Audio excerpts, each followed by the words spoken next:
Le livre du ciel, tome 15, 15 juin 1923. Parler ou entendre parler des vérités divines produit des biens incalculables.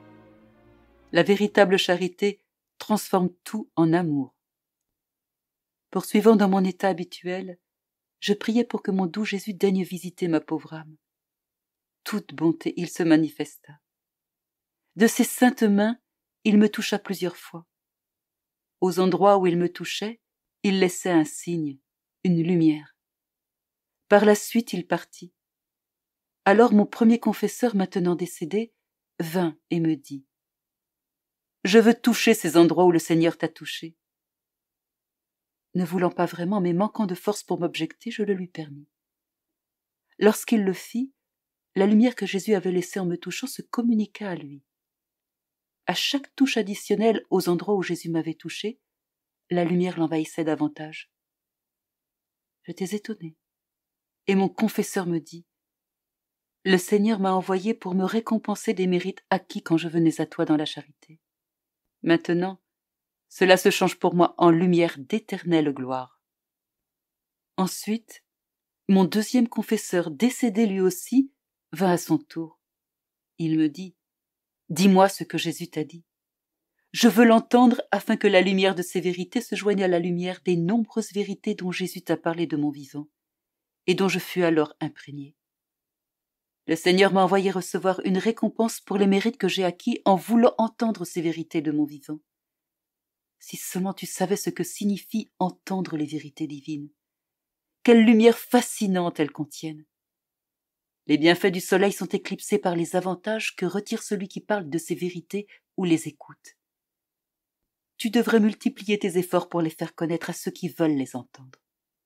Que t'a-t-il donc dit? Me rappelant ce que Jésus m'avait dit concernant la charité, je le lui ai communiqué.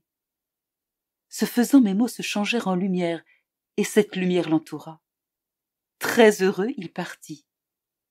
Voici maintenant ce que Jésus m'a dit concernant la charité. Ma fille, la charité, c'est tout changer en amour.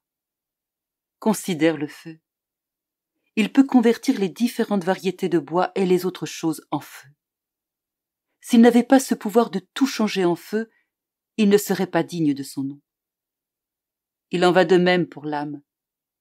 Si elle ne convertit pas tout en amour, les choses surnaturelles et les choses naturelles, les joies et les peines et tout ce qui l'entoure, elle ne peut prétendre posséder la vraie charité.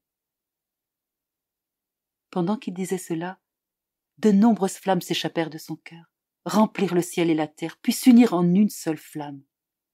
Il ajouta « Des flammes continuelles sortent de mon cœur.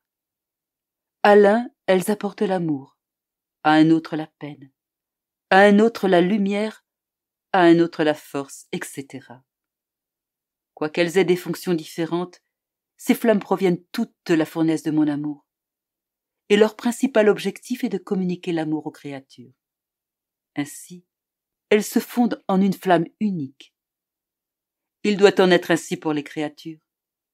Bien qu'elles fassent des choses différentes, leur but ultime doit être l'amour. Ainsi, leurs actions deviennent des petites flammes qui, unies ensemble, forment une grande flamme qui brûle tout et transforme tout en moi. Autrement, ces créatures ne possèdent pas la vraie charité.